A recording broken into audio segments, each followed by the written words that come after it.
नमस्कार दोस्तों, स्वागत है आपका कंपटीशन कम्युनिटी पे। दोस्तों आज हम जो है एक बहुत ही इंपॉर्टेंट फैक्ट पढ़ने वाले हैं। अब देखिए, अब तक हमने प्राचीन भारत को कंप्लीट कर चुके हैं। आज से हम पढ़ने वाले हैं मध्यकालीन भारत। और मध्यकालीन भारत कब प्रारंभ होता है, इस चीज़ को आप समझिए। मध्यकालीन भारत प्रारंभ होता है जब भारत में विदेशी आक्रमण अर्थात अरबी और तुर्की लोग आक्रमण करते हैं, अर्थात भारत में मुस्लिम आक्रमण होता है। तो उसी काल को हम मध्यकालीन भारत के नाम से जानते हैं। ठीक है, ठीक। तो यहाँ पर ध्यान रखिएगा, मुस्लिम आक्रमणकारी थे, ठीक है, वो दो प्रकार के थे। पहला जो अरबी थे और दूसरा तुर्की थे।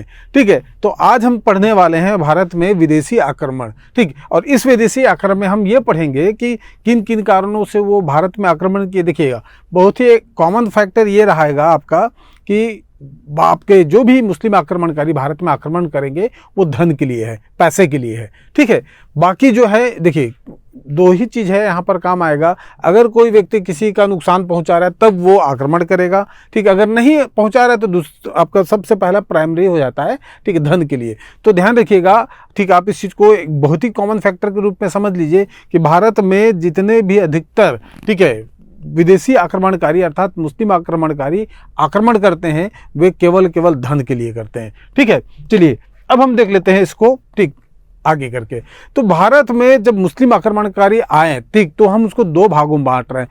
पहला हम बांट रहे हैं, ठीक है, आपके अरबी आक्रमणकारी, और दूसरा बांट रहे हैं हम तुर्की आक्रमणकारी। ध्यान रखिएगा, दो भाग में बांट रहे हैं। पहला भाग में हमने बांटा, ठीक, अरबी आक्रमण, ठीक है, जो कि 712 ईस्वी में हुआ था। ध्यान रखिएगा, ठीक है, किसके द्वारा? मोहम्मद बिन कासिम के द्वारा। और उसके बाद हुए थे तुर्क आक्रमण। तो पहले तुर्क आक्रमण को रोक देते हैं अभी।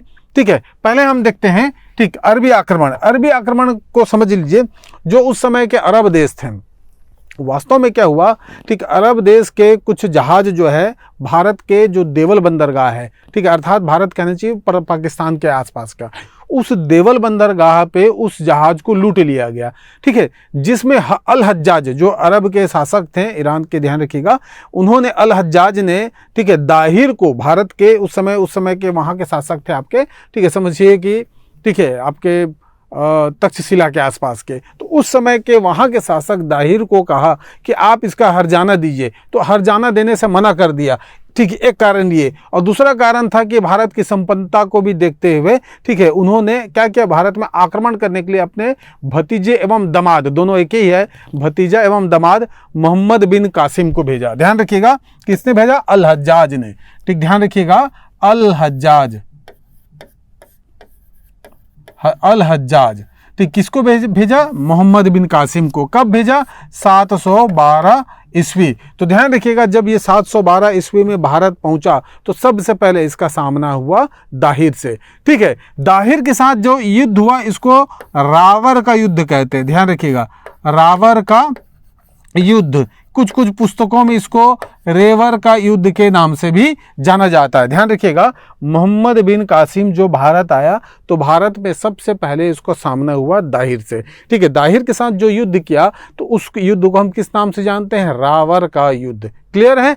चलिए, तो यहाँ पर हम क्या देखते हैं कि मोहम्मद बिन कासिम भारत आता है, भारत आके, ठीक है, बहुत सारा धन लूट के यहाँ से वो चला जाता है। ठीक, बस इतना ही काम किया था। ध्यान रखिएगा, भारत आया, भारत से बहुत सारा धन लूट के वो चला गया। क्लियर है?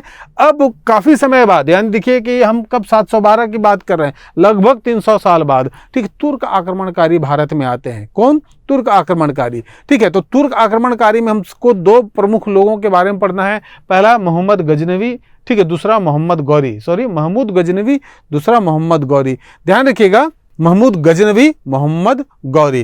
ठीक है, इन दोनों के बाद ध्यान रखिएगा, जैसे ही मोहम्मद गौरी भारत से बाहर जाता है, ठीक है, जीत के, ठीक, तो अपने क्षेत्र को अपने दास अर्थात अपने साथ इसका एक दास रहता है, कुतुबुद्दीन ऐबक। ध्यान रखिएगा, कुतुबुद्दीन ऐबक। तो भारत का जो पूरा क्षेत्र है इसी को सौंप के चला जाता है।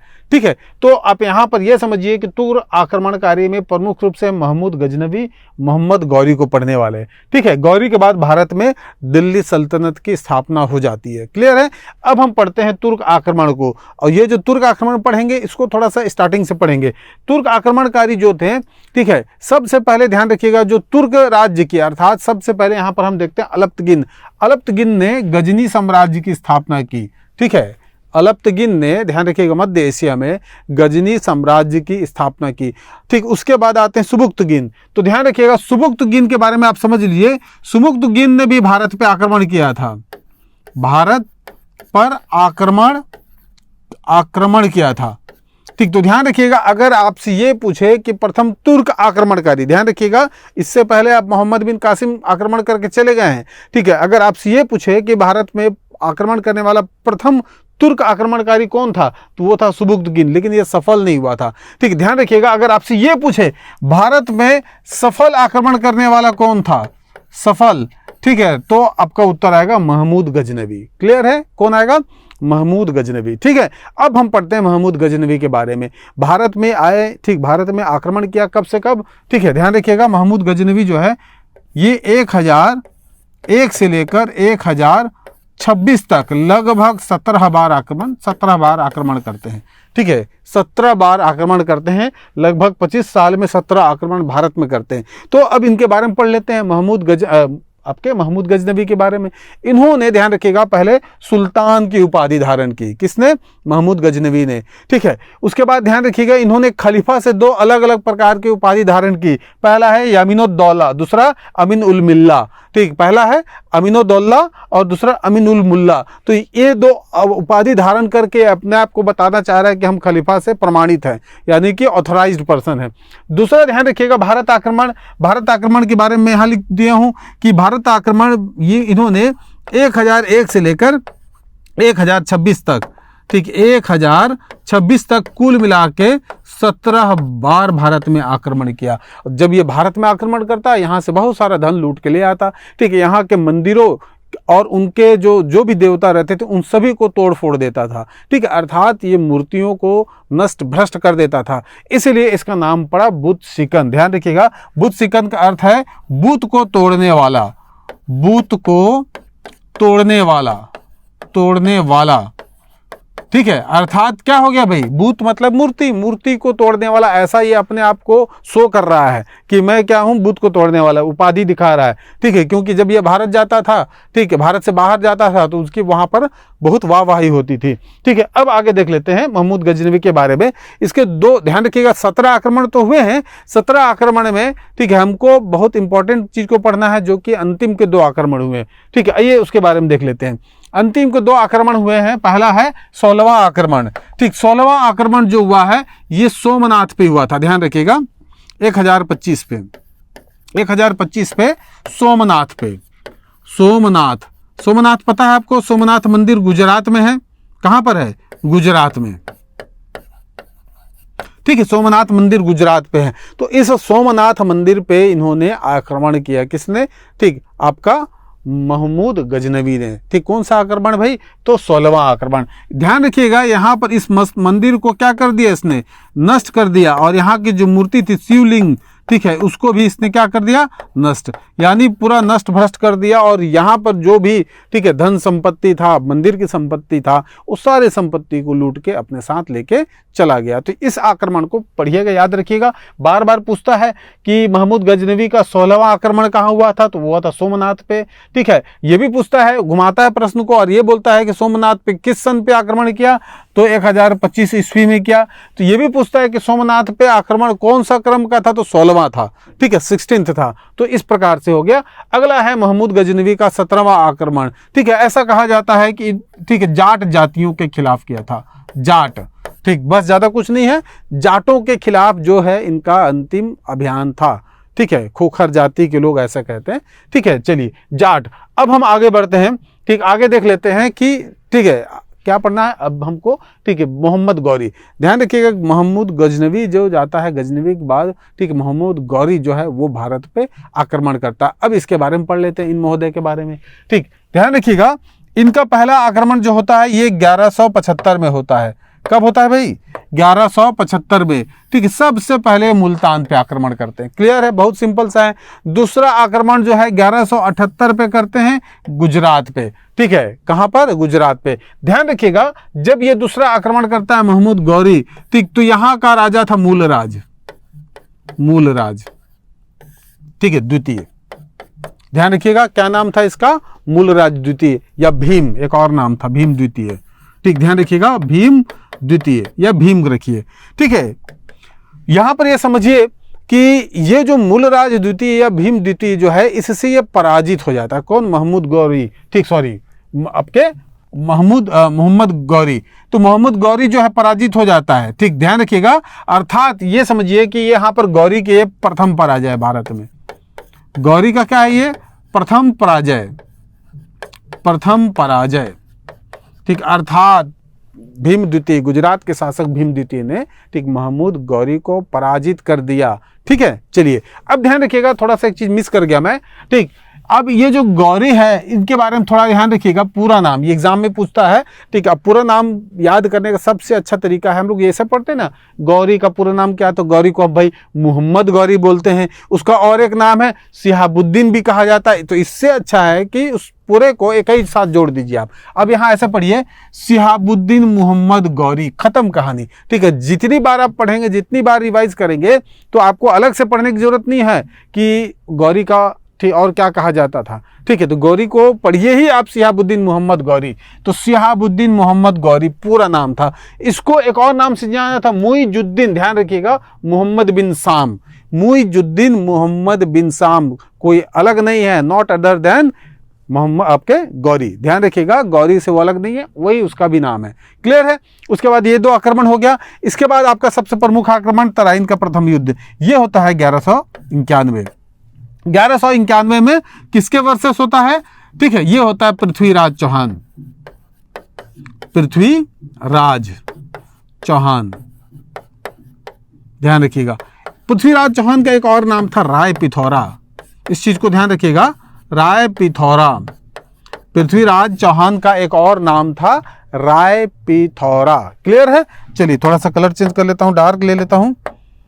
ठीक, चलिए, राय पिथौरा। अब ध्यान रखिएगा, इस युद्ध में ठीक पृथ्वीराज चौहान विजित हो जाता है, जीत जाता है और मुक्त कर देता है गौरी को। ठीक है, ध्यान रखिएगा, कभी भी युद्ध में, ठीक है, दुश्मन को छोड़ना नहीं चाहिए, वो भी आधा अधूरा हरा के। ठीक है, ऐसा कहा जाता है। लेकिन इन महोदय ने छोड़ दिया, मुक्त कर दिया किसको?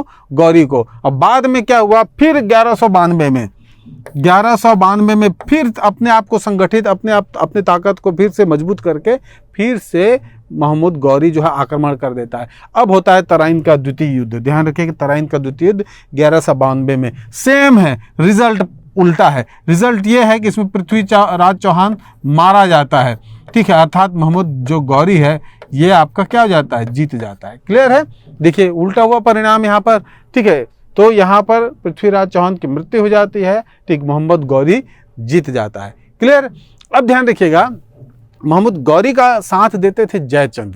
ठीक है, बहुत उनका एक सहयोगी बन चुके थे जयचंद जो है। ठीक, जयचंद के साथ अब अगला युद्ध होता है। पहले सहयोगी थे, बाद में ठीक है फिर जयचंद के साथ भी युद्ध होता है, और वो युद्ध है चंदावर का युद्ध। ये हुआ है 1194 में।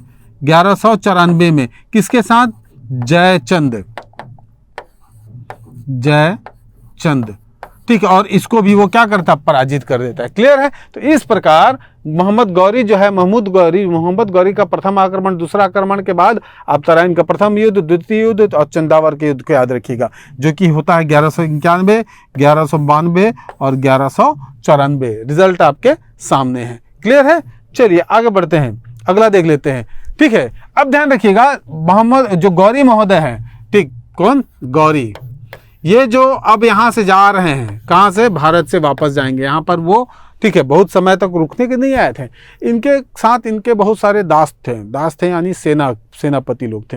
ठीक, इसमें से एक महोदय था कुतुब आपके ऐबक था, सीधा से नाम लिखता हूँ, ऐबक। ये जो ऐबक को भारत के विजित प्रांत है, अर्थात भारत में अभी तक जिन क्षेत्रों को इन्होंने जीता था, तो इन विजित प्रांतों को शासन करने के लिए छोड़ देते हैं ऐबक को बोलते हैं आप इन क्षेत्रों का शासन करो, और गौरी जो है वापस अपने क्षेत्र चला जाता है। क्लियर है? अब हम पढ़ेंगे, ध्यान रखिएगा, चूंकि ये जो ऐबक था, ठीक, ये गुलाम था। क्या था भाई, गुलाम था, इसलिए इस वंश को हम गुलाम वंश कहेंगे, जो कि एस्टेब्लिश होता है, ठीक है, ऐबक के साथ। ध्यान रखिएगा, किसके साथ, ऐबक, कुतुबुद्दीन ऐबक, ठीक है। अर्थात अब हम गुलाम वंश के बारे में पढ़ेंगे, ठीक, गुलाम वंश। तो ध्यान रखिएगा, ठीक, ये जो है मध्यकालीन भारत में हम बहुत सारे वंश के बारे में पढ़ते हैं और उन सभी वंश को हम एक साथ कहते हैं दिल्ली सल्तनत। क्यों? क्योंकि इस समय की प्रारंभिक राजधानी क्या होता है, दिल्ली रहता है, ठीक है। अब ध्यान रखिएगा, सबसे पहला वंश हो गया, ठीक, गुलाम वंश, दूसरा खिलजी वंश, तीसरा तुगलक वंश, चौथा सैयद वंश और पांचवा लोदी वंश। तो इन चीजों को आप ना, ठीक, एकदम क्रम से याद रखिए, क्योंकि क्रम पूछता है। तो सबसे पहला है गुलाम वंश, खिलजी वंश, तुगलक वंश, फिर सैयद वंश और फिर लोदी वंश। इन सभी वंशों को कंबाइंडली एक साथ हम कहते हैं दिल्ली सल्तनत। क्यों? क्योंकि ये जो है प्रारंभिक रूप से कहाँ रहते थे, इनकी राजधानी दिल्ली थी, ठीक है। शुरू में लाहौर था, ध्यान रखिएगा, उसके बाद इल्तुतमिश के समय से लाहौर से दिल्ली जब आता है तो कंप्लीटली दिल्ली के बाद, लाहौर के बाद दिल्ली रहता है। क्लियर है? अब हम इसके बाद आगे बढ़ते हैं, एक एक करके देखते हैं गुलाम वंश के बारे में। चलिए, यहां से आपको इसका देखिएगा इतिहास क्या है, वंश जो है, कौन वंश आया, किसके बाद कौन आया, ये बहुत कंफ्यूजन का विषय है। तो इन सब चीजों को आप ट्रिक के माध्यम से बना लीजिए, ठीक है। ध्यान रखिएगा, आप पहला पहला अक्षर को, ठीक है, जैसे गुल, खिल, तू, सै, लो, ऐसा करके कुछ भी एक आप ट्रिक कुछ बना सकते हैं, ठीक है। चलिए, क्योंकि ट्रिक यहाँ पर हम बताएंगे नहीं, ठीक, ज़्यादा ट्रिक बनाएंगे तो समय चला जाएगा, ज़्यादा हो जाएगा वीडियो आपका, ठीक है। अब ध्यान रखिएगा, पहला पढ़ लेते हैं गुलाम वंश। गुलाम वंश, चूंकि ध्यान रखिएगा ये जो शासक थे, ठीक, गुलाम थे, इसलिए इन सभी को हम गुलाम वंश के अंतर्गत रखते हैं। और इसके अंतर्गत भी हम तीन अलग अलग प्रकार के हम, ठीक, क्षेत्र ये देखेंगे, वंश देखेंगे। यानी गुलाम वंश में भी, ठीक, अलग अलग टाइप के वंश है। पहला है कुतुबी वंश, क्योंकि जो ऐबक था वो कुतुबी वंश का था, ठीक है। इसके बाद देखेंगे शमसी वंश और उसके बाद देखेंगे बलबनी वंश। अर्थात गुलाम वंश जो है ये कंसिस्ट करता है 3 टाइप्स ऑफ, ठीक, डायनेस्टी को, वंश को कहना चाहिए। पहला है कुतुबी वंश, कुतुबुद्दीन ऐबक जो जिसका संस्थापक था। तो दूसरा है शमसी वंश, ठीक है, शमसी वंश का संस्थापक कौन था भाई, इल्तुतमिश, क्लियर है। तीसरा था बलबनी वंश, बलबनी वंश का संस्थापक खुद बलबन, ठीक है। अलग अलग लोग आते गए, ठीक है, और अंदर में इस प्रकार का एक अलग से कैटेगरी यानी वर्गीकरण देखने को मिलता है। अब हम पढ़ लेते हैं, ठीक, कुतुबुद्दीन ऐबक के बारे में। तो सबसे पहले हम यहाँ इसके उपाधि देख लेते हैं। देखिए, ऐबक जो है, ये देखिए, ये कौन थे, ये गौरी का दास था, ठीक। मतलब इससे योग्यता से इतना प्रभावित हुआ था कि गौरी ने इसको, ठीक है, प्रमोशन करते करते भारत के क्षेत्र का राजा बना दिया, ठीक है। तो एक दास से ये क्या बन गया, राजा।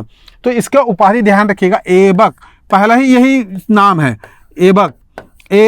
ऐबक का अर्थ होता है, ध्यान रखिएगा, चांद सा मुखड़ा, ध्यान रखिएगा, चांद, ध्यान रखिएगा, ऐबक मतलब चांद, ठीक। इसलिए इसका एक और नाम था चंद्रमुखी। क्या नाम था, चंद्रमुखी, ध्यान रखिएगा, चंद्रमुखी। चंद्रमुखी का मतलब होता है चांद सा मुखड़ा। पता है कि नहीं पता है, सबको पता होगा, ये वर्ड आप जिंदगी में कई बार उपयोग करते हैं, चंद्रमुखी, ठीक है। ऐबक को दानशीलता के कारण हम इसको हातिम द्वितीय भी कहते हैं, हातिम द्वितीय, क्योंकि बहुत दान करता था, ठीक है। इसको लाख बख्श भी कहते हैं, ठीक, इसी के कारण, ध्यान रखिएगा, क्या कारण से, लाख बख्श, ठीक है, लाख बख्श, लाखों का दान कर देता था, ठीक। हातिम द्वितीय, ये भी दयाशीलता था, दान करने वाला। अगला है इसका, ये कुरान को बहुत अच्छे तरीके से पढ़ता था, ठीक है, यानी कुरान को कंठस्थ कर लिया था और पढ़ने में बहुत ही सिद्धस्त था, इसलिए इसको कुरान खां के नाम से भी जानते हैं। किस नाम से, कुरान खां, ठीक। तो इस प्रकार से हम इनको इतने नाम से जान रहे हैं भाई, ऐबक, चंद्रमुखी, हातिम द्वितीय, लाख बख्श, कुरान खां। क्लियर है? चलिए, अब हम देख लेते हैं आगे। ऐबक जो था, ऐबक के बारे में पढ़ रहे हैं, तो ऐबक के बारे में फिर से जान लीजिए। ऐबक की प्रारंभिक राजधानी, ठीक है, लाहौर थी भाई। कहाँ थी, लाहौर, ये यहीं पर रहा है हमेशा से, लाहौर, ठीक है। और लाहौर में ही ध्यान रखिएगा, ये जो है, ठीक है, चौगान खेलते हुए, क्या खेलते हुए, चौगान खेलते हुए, अर्थात पोलो खेलते हुए इसकी मृत्यु हो जाती है, ठीक है। चलिए, चौगान खेलते हुए, चौगान एक खेल होता है, चौगान, जिसको हम पोलो भी कहते हैं। चौगान खेलते हुए एक घोड़े से गिर जाता है, और जब घोड़े से गिर जाएंगे तो क्या होगा भाई, गिरने से मृत्यु हो गया। ठीक है, उस समय अपोलो हॉस्पिटल नहीं था, ध्यान रखिएगा। ठीक है, अपोलो मतलब बड़े बड़े हॉस्पिटल जो मल्टी सुपर स्पेशलिस्ट हॉस्पिटल होते हैं किस लिए बने हैं? इसलिए बने हैं, ठीक, जो तेज़ गाड़ी चलाते हैं, लापरवाही पूर्वक गाड़ी चलाते हैं, गिरते हैं, कहाँ जाते हैं? वहीं जाते हैं। ठीक है, तो चौगान और पोलो अर्थात चौगान या पोलो खेलते हुए गिर के इनकी मृत्यु हो जाती है। ठीक है, अब चलिए, अब एक चीज़ और मैं आपको बता दूं।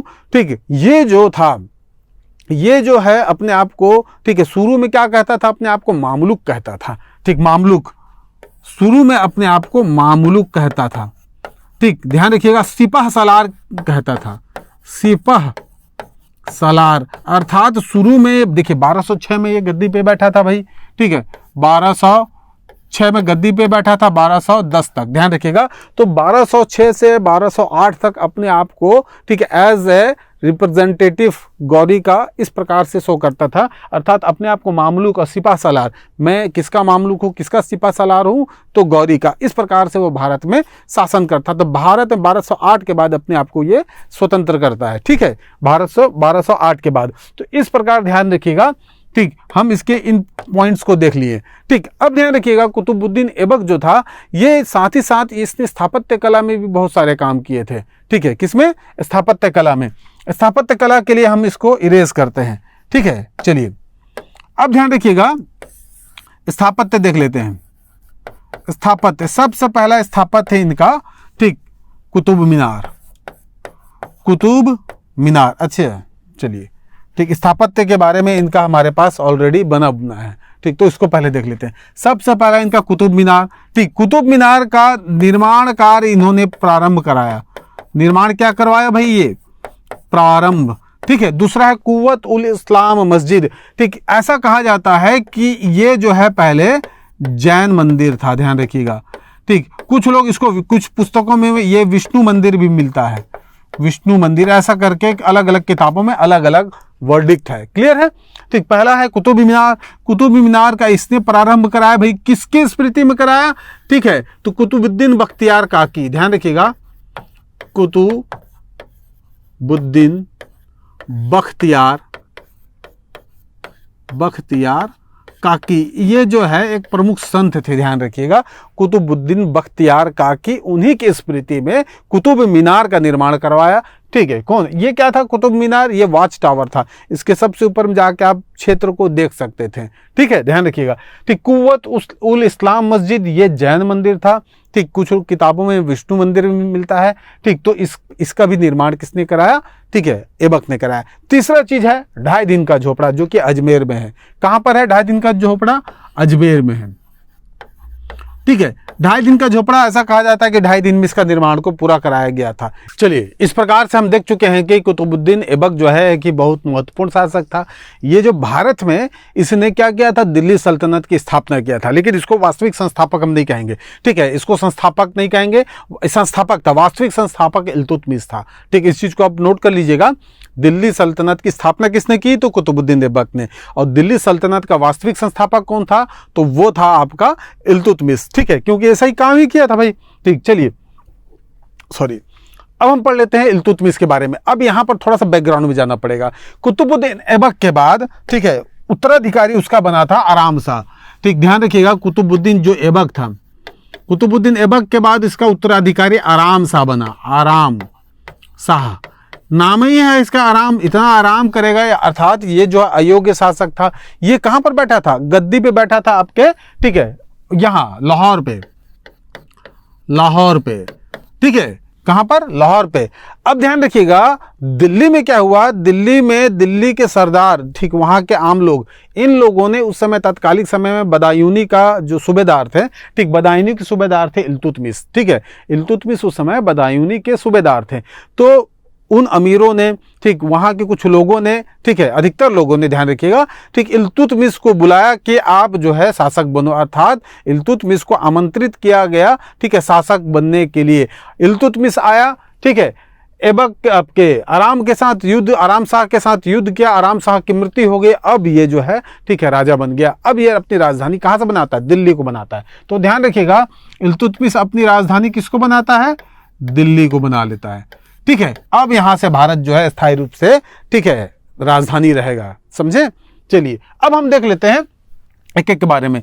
ये ध्यान रखिएगा, ये एक्चुअली में इल्बरी तुर्क था, शमसी वंश का था, इल्बरी तुर्क इसको कहते हैं। ठीक है, गद्दी के लिए संघर्ष हुआ। गद्दी के लिए संघर्ष किससे हुआ? आराम साहब से हुआ, आराम शाह से हुआ। तुरंत गद्दी नहीं मिल गया भाई। अब इल्तुतमिश कौन था ये भी जान लीजिए। ये इल्तुतमिश जो है, ठीक है, ये आपका कुतुबुद्दीन ऐबक का समझिए दामाद था। ठीक है, दामाद, पहले उसका समझिए दास था, बाद में दामाद बन गया। क्लियर है? ठीक। इल्तुतमिश के बारे में ऐसा कहा जाता है कि भारत में सबसे पहली बार मकबरा बनाने का जो टेक्निक था, या सबसे पहला मकबरा किसने बनाया था? ठीक है, इल्तुतमिश ने बनाया था। और ये कौन सा मकबरा है? सुल्तानगढ़ी का मकबरा। ध्यान रखिएगा, सुल्तानगढ़ी का मकबरा, इस मकबरे को बनाया था। मकबरा क्या है? मकबरा जैसे कि आप देखेंगे, कोई भी बिल्डिंग जो है, हम लोग क्या करते हैं, जमीन लिए, नींव निकाले और तुरंत बना दिए। तो मकबरा का मतलब होता है पहले एक प्लेटफॉर्म बना दीजिए ऊंचा, ठीक, 5-10 फीट ऊंचा, और उसके ऊपर भवन बनता है। ठीक है, अर्थात पहले इस प्रकार का एक स्ट्रक्चर बनेगा, इसके बाद भवन बनेगा। जैसे ताजमहल, ताजमहल जो पहले इस प्रकार का एक मकबरा बनाया गया है, इसके ऊपर करके ताजमहल बनाया गया। तो ये जो है, इसी को मेहराब या मकबरा कहते हैं। तो मकबरा बनाया सबसे पहले बार भारत में किसने? इल्तुतमिश ने। कौन सा मकबरा? तो आपका सुल्तानगढ़ी का मकबरा। ठीक है, चलिए अब आइए दमन। दमन का मतलब है कुतुबुद्दीन ऐबक जो था, उसके साथ साथ ध्यान रखिए, गौरी जब गया था तो भारत के क्षेत्र को तो ऐबक को देके गया था, लेकिन उसके साथ और बहुत सारे क्षेत्र थे। ठीक है, ठीक, उन क्षेत्रों को अलग अलग लोगों को, ठीक है, दे के गए थे कौन? ऐबक। और उनके साथ ये जो है क्या करते हैं? उनका दमन करते हैं। ठीक है, तब कहीं जाके ध्यान रखिए, आराम से उनसे कांटेक्ट कर लिया रहता है, तो दमन होता है। ठीक है, जो ऐबक के साथी थे, ध्यान रखिएगा, ऐबक के मतलब अन्य जो शासक थे, अन्य शासक, इन शासकों का ये क्या करते हैं? दमन करते हैं। ठीक है, साथ ही साथ इसी दरबार में, अभी जिस दरबार में आ रहा था, इसी दरबार में बहुत सारे ऐसे लोग अभी भी, ठीक, रह रहे थे, जो, ठीक है, आराम शाह को चाह रहे थे, इल्तुतमिश को नहीं चाह रहे थे। इल्तुतमिश कौन था? इल्तुतमिश गुलाम था। कौन गुलाम को चाहेगा? ठीक है, वो किसको चाहेगा भाई? राजा का बेटा है, उसी को चाहेंगे, क्योंकि इधर भी एलिट क्लास है, संभ्रांत लोग हैं, वो उसी को चाह रहे थे। ठीक, इसीलिए अंदर ही अंदर इनका भी विरोध चल रहा था। अब क्या क्या इल्तुतमिश, ठीक, इल्तुतमिश ने इन सारे दरबारियों को गेट आउट किया और इसी के जगह पे एक नया संगठन बनाया। ठीक, नया, ठीक, संस्था बनाया, उसी को कहा गया तुर्कान चहलगानी। इन्होंने, ध्यान रखिएगा, बहुत सारे तुर्की सरदार को लेके, ठीक है, कितने? 40 को लेके, 40 का लेके एक नया मंत्रिमंडल बनाया गया। ठीक है, और इसी को कहा गया तुर्कान चहलगानी। क्लियर है? अब ये जो तुर्कान चहलगानी, ये पूरे प्रशासन को संभाल रहा था, पूरे प्रशासन को देख रहा था। ठीक है, इल्तुतमिश ने भारत में इक्तेदारी प्रणाली प्रारंभ की। ध्यान रखिएगा, इक्तेदारी। ठीक है, और साथ ही साथ इसने शुद्ध अरबी के सिक्के जारी किए। ये 2 प्रकार के थे। ठीक है, जैसे कि आपका चांदी का टंका जिसको कहते हैं, और तांबे का जीतल, ये पूछा जाता है, जीतल। तो 2 हैं, जीतल और टंका। ठीक है, तो इल्तुतमिश द्वारा टंका और जीतल नामक 2 सिक्के जारी किए। ठीक है, ये जो टंका था वो चांदी का था, और जीतल जो था वो तांबे का था। ठीक है, तो इस प्रकार ये जो दोनों थे, दोनों जो है शुद्ध अरबी के सिक्के थे। ध्यान रखिएगा, क्या थे? शुद्ध अरबी के सिक्के। ठीक है, इक्तेदारी प्रणाली अर्थात पूरे शासन को अलग अलग इक्ते में बांट दिया गया। क्लियर है? ठीक, जिस प्रकार जमींदारी प्रणाली होती है भू राजस्व की। अब हम देख लेते हैं आगे। अब जो है इल्तुतमिश अपना काम कर रहा है, और क्या क्या काम करते हैं ये देखते हैं। इल्तुतमिश जो है, ठीक है, इसके समय में मंगोल आक्रमण चालू हो जाता है। कौन भाई? छोटा मोटा व्यक्ति नहीं, ठीक है, खुद चंगेज खां। ठीक, मतलब चंगेज खां उस समय जबरदस्त बंदा था। ठीक है, मंगोल आक्रमण से पूरा जो क्षेत्र था वो त्रस्त था। मंगोल क्या करते थे? शारीरिक रूप से बहुत ही मजबूत होते थे, और वो जो है जिस एरिया पे जाते थे उस एरिया का, ठीक है, धन संपत्ति लूट लेते थे। ठीक है, या कहना चाहिए लोगों को भी भीषण तरीके से मार देते थे कि वो बाद में उसका बदला तुरंत ना ले सके।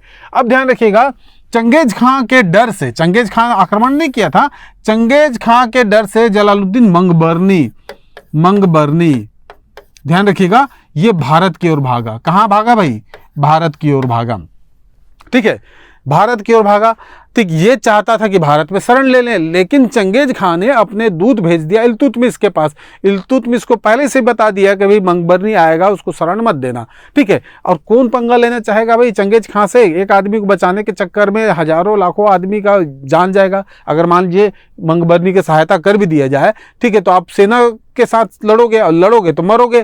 ठीक है, इससे अच्छा है कि साथ ही नहीं दिया। तो इल्तुतमिश ने मंगोल आक्रमण को टालने के लिए बहुत ही अच्छा कदम उठाया कि मंगबरनी को उसने सहयोग नहीं दिया, शरण नहीं दिया। ठीक है, अब ध्यान रखिएगा।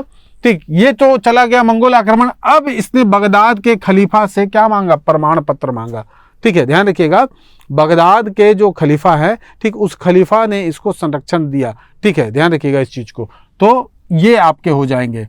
ठीक है, अब देखते हैं कि ये जो है क्या, ठीक, कि बगदाद के खलीफा से क्या क्या। तो बगदाद के खलीफा से इसने खिलाअत का प्रमाण पत्र लिया भाई। खिलाअत, ध्यान रखिएगा, खिलाअत का प्रमाण। ठीक, प्रमाण। इसके साथ ही इसने नासिर उल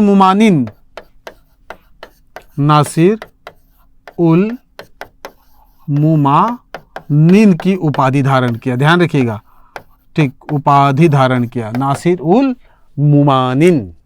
ठीक है, चलिए अब देखते हैं। कई कुछ किताबों में ध्यान रखिएगा मुमानिन की जगह मोनोनिन भी लिखा है। ठीक, ध्यान रखिएगा, मोनोनिन। ठीक, अलग अलग नाम मिलता है। क्लियर है, इस चीज को आप अंडरस्टूड करके रखिएगा। अब यहां समझिए कि ये जो है, ये भी प्रश्न पूछा जाता है कि कौन सा ऐसा सुल्तान था जिसने, ठीक है, खलीफा से प्रमाण पत्र लिया था। तो वो कौन था भाई? इल्तुतमिश था। क्लियर है। ठीक, अगला है दरबारी कवि, बहुत ही फेमस है। ठीक, मिनहाज उल सिराज। ध्यान रखिएगा, मिनहाज उल सिराज। ठीक, ये जो इसके दरबारी कवि थे और इसकी पुस्तक का नाम है ताबकात नासिरी। ताबकात ए नासिरी। ठीक, तो इस चीज को याद रखिएगा। ठीक, मिनहाज उल सिराज, ठीक, इसके दरबारी थे, इसके साहित्य का नाम है ताबकात नासिरी। क्लियर है। ठीक है, मकबरा के बाद मतलब यही है यहाँ। ठीक, ध्यान रखिएगा। हाँ, एक चीज और बता दूं, ऐबक का मकबरा कहाँ है भाई? ठीक, मकबरा याद आ गया, ऐबक। ठीक, ऐबक का मकबरा लाहौर में है, लाहौर में है। ठीक है, यहाँ पर मकबरा का मतलब है, मकबरा जो है इल्तुतमिश का कहाँ पर है? इल्तुतमिश का मकबरा बहुत ही फेमस है। यहाँ मकबरा का अर्थ ये समझिए कि मकबरा अभी जो पहले पढ़ चुके हैं, तो भारत में पहला बार ध्यान रखिएगा मकबरा बनाने का परंपरा चालू किया था। और निर्माण कार्य में ये जो सुल्तानगढ़ी का मकबरा है, यही है आपका पहला मकबरा है। इस चीज को पढ़ना है। तो ध्यान रखिएगा, इल्तुतमिश ने मोइनुद्दीन चिश्ती का दरगाह की भी स्थापना किया। ठीक है, मोइनुद्दीन चिश्ती का दरगाह। साथ ही साथ इसने कुतुब मीनार के निर्माण को पूर्ण कराया। क्या कराया? पूर्ण। तो ध्यान रखिएगा, 3 स्थापत्य हो गए, सुल्तानगढ़ी का मकबरा, मोइनुद्दीन चिश्ती का दरगाह, ठीक है, और आपका कुतुब मीनार। मोइनुद्दीन चिश्ती का दरगाह कहाँ है भाई? अजमेर है, अजमेर में है। और इसकी स्थापना किसने किया था? इल्तुतमिश ने किया था। सिंपल सा है। चलिए आगे बढ़ते हैं। अब ध्यान रखिएगा, अब जो है हम पढ़ने वाले हैं रुकनुद्दीन फिरोज। इल्तुतमिश के बाद जो है, ठीक, इल्तुतमिश को पता था कि उसका बेटा जो है वो बेकार है, ठीक है, अर्थात अयोग्य है। ठीक, वो उसको चाहता नहीं था, वो चाहता था कि उसकी बेटी जो है वो शासिका बने। ठीक है, ध्यान रखिएगा, यहाँ पर हुआ क्या कि किसी कारण से समझिए कि जल्दी से, ठीक है, मतलब यहाँ पर इल्तुतमिश की मृत्यु हो जाती है और रुकनुद्दीन फिरोज जो है वो शासक बन जाता है। यहाँ पर ध्यान रखिएगा कि रुकनुद्दीन फिरोज जो है वो शासक बन जाता है। ठीक है, आइए रुकनुद्दीन फिरोज को देखते हैं। रुकनुद्दीन फिरोज जो है ये कौन था भाई? इल्तुतमिश का पुत्र था। पहले समझ लीजिए, इल्तुतमिश का पुत्र था। ठीक है, ये चीज आप समझिए कि रुकनुद्दीन फिरोज जो है, इसकी माँ थी शाह तुर्कान। कौन? शाह तुर्कान। ठीक है, इसकी माता जो थी उसको बहुत सपोर्ट कर रही थी और अपनी माँ शाह तुर्कान के नेतृत्व में इसने क्या किया था? ठीक है, गद्दी पे बैठा था। ठीक है, लेकिन एक और चीज है, ठीक, ये योग्य नहीं था। अब आ जाइए रजिया सुल्तान के बारे में पढ़ लेते हैं। रजिया सुल्तान जो है ये क्या करती है? एक्चुअल में कुछ विद्रोह को, ठीक, दबाने के लिए, ध्यान रखिएगा, विद्रोह को दमन करने के लिए, विद्रोह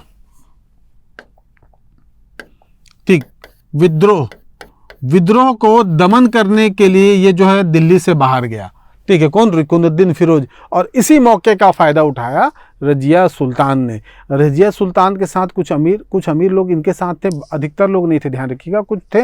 ये इसने क्या किया कि लाल वस्त्र धारण किया और कहाँ पहुंच गए, जनता के पास, और जनता के पास पहुंच के जनता का सहयोग मांगा और जनता ने इसको पूरी तरीके से सहयोग किया। ठीक है, अब यहाँ से ठीक जनता के सहयोग से ठीक है ये क्या हुई, शासिका बन गई, कौन, रजिया सुल्तान। तो अब ध्यान रखिएगा रजिया सुल्तान जो है यहाँ से अब भारत का शासन कौन करेगी, ठीक है, रजिया सुल्तान। अब रजिया सुल्तान के बारे में आपको बता दूं, रजिया सुल्तान जो है पहली महिला शासिका हो गई, पहली महिला शासिका। ठीक, ध्यान रखिएगा। ठीक, भारत में हम ठीक है अगर हम एंशिएंट एंड में ले जाए, ठीक, यानी मिडिवल की टाइम है, तो सबसे पहली शासिका जो जिसने सल्तनत किया, ठीक, जिसने शासन किया, ठीक है, वो कौन थी, तो रजिया सुल्तान। ठीक है, ध्यान रखिएगा, रजिया सुल्तान। रजिया सुल्तान के बारे में जान लीजिए।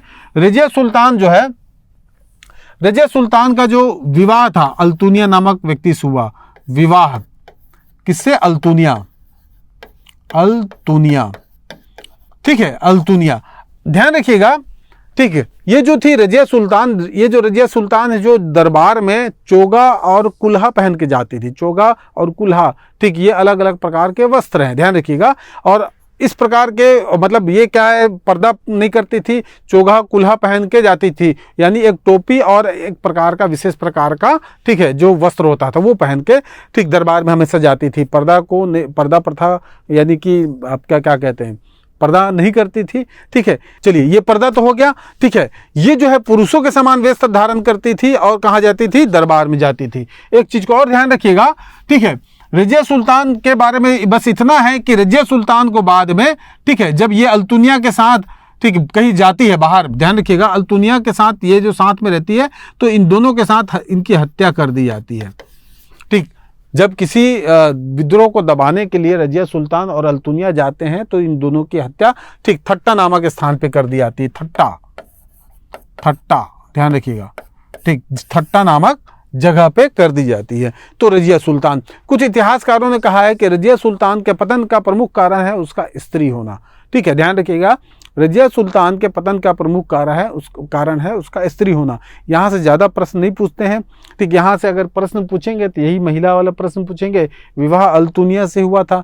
ठीक है, तो इस प्रकार से यहाँ पर प्रश्न रहेगा। इसके बाद ध्यान रखिएगा, अगला है शासक बहराम शाह। कुछ मत जानिए, बहराम शाह ने नाइब, ठीक, एक नया पद बनाया था, ध्यान रखिएगा, वजीर के मतलब प्रधानमंत्री के पैरेलल में एक नया पद बनाया था, नाइब।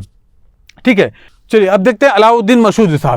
अब अलाउद्दीन मसूद शाह क्या था भाई, ठीक, अलाउद्दीन मसूद शाह के समय से ही, ठीक है, बलबन यहाँ पहुंच गया था, ध्यान रखिएगा, बलबन महोदय जो है यहाँ पहुंच गए थे।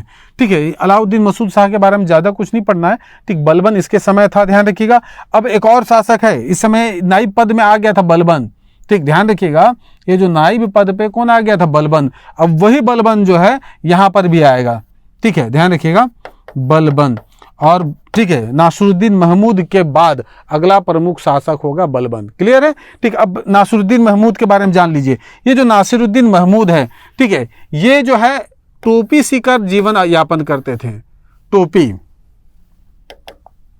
क्या सीखे भाई, टोपी सीकर, टोपी सीकर जीवन यापन करते थे। ध्यान रखिएगा, ये जो राजकोष है उस कोष का उपयोग नहीं करते थे अपने निजी हित के लिए। ये क्या करते थे, टोपी सीते थे और टोपी को बेच के जो पैसा बनता था उसी से अपना जीवन यापन करते थे, खुद नहीं जाते थे बेचने के लिए। ठीक है, तो ध्यान रखिएगा, इसीलिए इनको संत शासक कहा गया है। संत शासक क्या कहा गया है, संत शासक। किसको, नासिरुद्दीन महमूद को। ध्यान रखिएगा, नासिरुद्दीन महमूद टोपी सीकर जीवन यापन करते थे।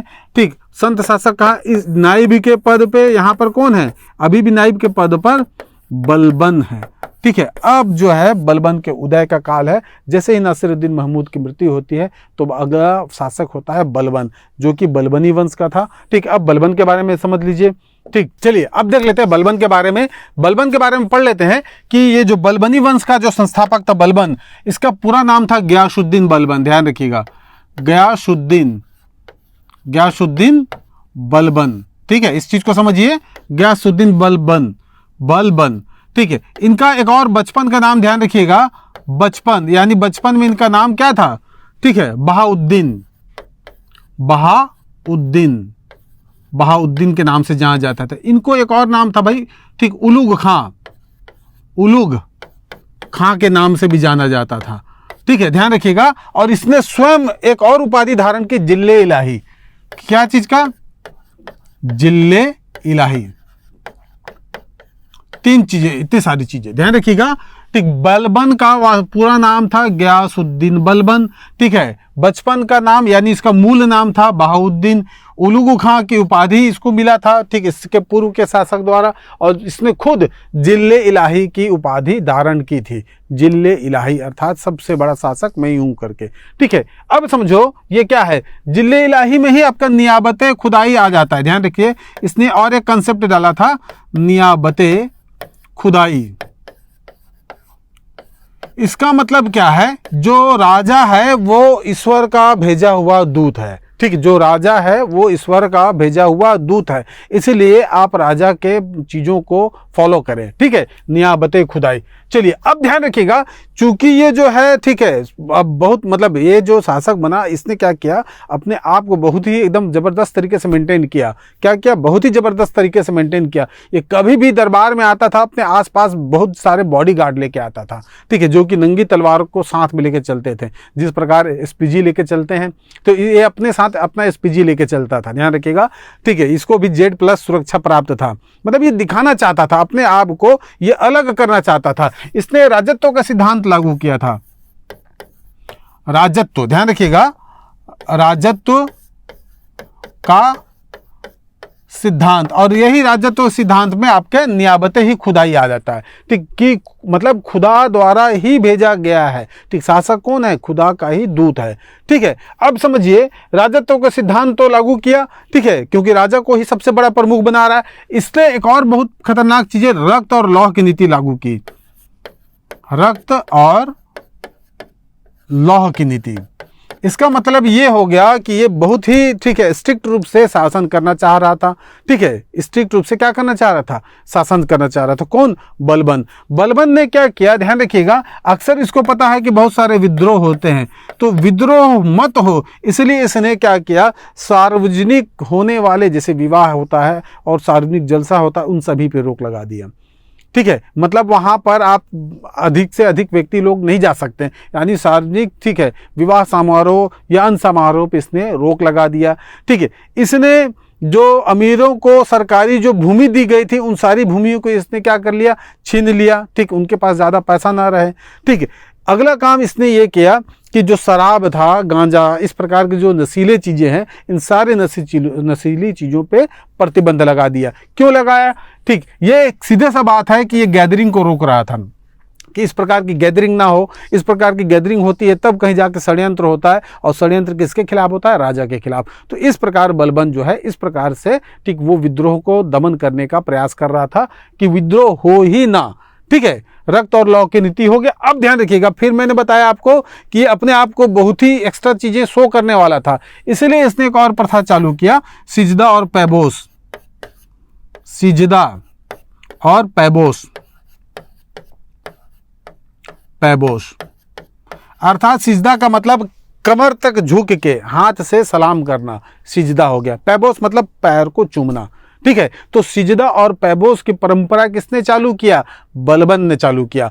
इसने अपने दरबार को, ध्यान रखिएगा, फारसी परंपरा के अनुसार सजाया। यह प्रश्न पूछा जाता है, इसने अपने दरबार को, ठीक, कैसे सजाया भाई? फारसी हिसाब से, फारसी तरीके से, और फारसी त्योहार को भी मनाया जिसका नाम है नवरोज। ठीक है, क्या नाम है? नवरोज। इसने नवरोज नामक फारसी त्योहार को, ठीक है, मनाना प्रारंभ करवाया। साथ ही साथ फारसी हिसाब से, जिस प्रकार से फारसी तरीके से डिजाइन होता है दरबार, उसी डिजाइन के हिसाब से अपने दरबार को भी इसने क्या किया? सजाया। ध्यान रखिएगा, ठीक है, ये जो थे कौन? मोहम्मद बलबन। ठीक, बलबन ने एक महल का निर्माण करवाया था जिसका नाम है लाल महल। बहुत ही जबरदस्त महल नहीं है, छोटा मोटा महल है, लाल महल। बलबन ने किसका निर्माण करवाया? लाल महल। ठीक है, ध्यान रखिएगा, इसका जो पुत्र था महमूद, इसकी मृत्यु हो जाती है युद्ध में, महमूद। ठीक है, और इसी के, ठीक है, शोक में, ठीक, बलबन की भी मृत्यु हो जाती है।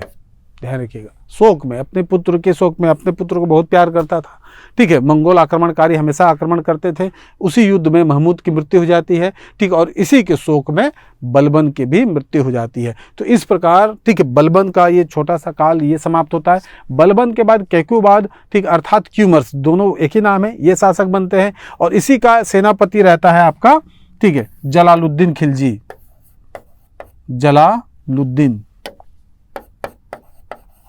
जलालुद्दीन खिलजी। अब ये जो जलालुद्दीन खिलजी इसकी हत्या करके, ठीक, अलग से खिलजी वंश की स्थापना करता है, ठीक है। तो मैं आशा करता हूं कि ये वीडियो आपको अच्छा लगेगा, ठीक है। मैंने ये प्रयास किया है कि इसको लाइव क्लासेस के टाइप का लिखने का प्रयास किया है कि लिख के इस सारी चीज़ों को बताया जाए ताकि आपको थोड़ा सा उस प्रकार की फीलिंग आए, ठीक है। चलिए फिर अगले वीडियो के साथ हम मिलेंगे, फिर से अगला वीडियो रहेगा मुगल साम्राज्य का, ठीक है, और साथ ही साथ इसका आपको MCQs भी मिलने वाला है। तब तक के लिए धन्यवाद, ठीक है। बढ़िया से अपनी पढ़ाई कीजिए, ठीक है। मैं आशा करता हूं कि आप अपने कैरियर में कुछ ना कुछ करेंगे, ठीक है, कुछ ना कुछ तो करेंगे लेकिन सही करेंगे, ठीक है, ध्यान रखिएगा, ठीक है। और जितना भी सहयोग किया जा सकता है हम आपको करेंगे। और एक चीज़ हाँ सूचना है, अगला वीडियो आपको देखना है, मान ली पिछला वीडियो देखना है तो आप प्रीवियस बटन पर क्लिक कीजिए, आगे के वीडियो देखने हैं तो आपको नेक्स्ट बटन में क्लिक करना है। अगर आपको, ठीक है, इस सारे सेक्शन का प्लेलिस्ट पे जाना है तो आई बटन पे क्लिक कीजिए, इससे आप प्लेलिस्ट पे चले जाएंगे। और सबसे इम्पॉर्टेंट चीज़, ठीक है, कि अगर आपको पढ़ना है, कंटिन्यूअसली इन सारी चीज़ों को पढ़ना है तो आप चैनल को सब्सक्राइब कीजिए। सबसे इम्पॉर्टेंट चीज़ है चैनल को सब्सक्राइब करना, ताकि जब भी आपको नया अपडेट वीडियो डलेंगे तो आपको इसकी जानकारी मिल जाएगी नोटिफिकेशन के माध्यम से। फिर वही बेल आइकन वाला सारी चीज़ें आपको पता है, आपको बताने की ज़रूरत नहीं है, ठीक है। चलिए फिर धन्यवाद, फिर मिलते हैं अगले वीडियो पे।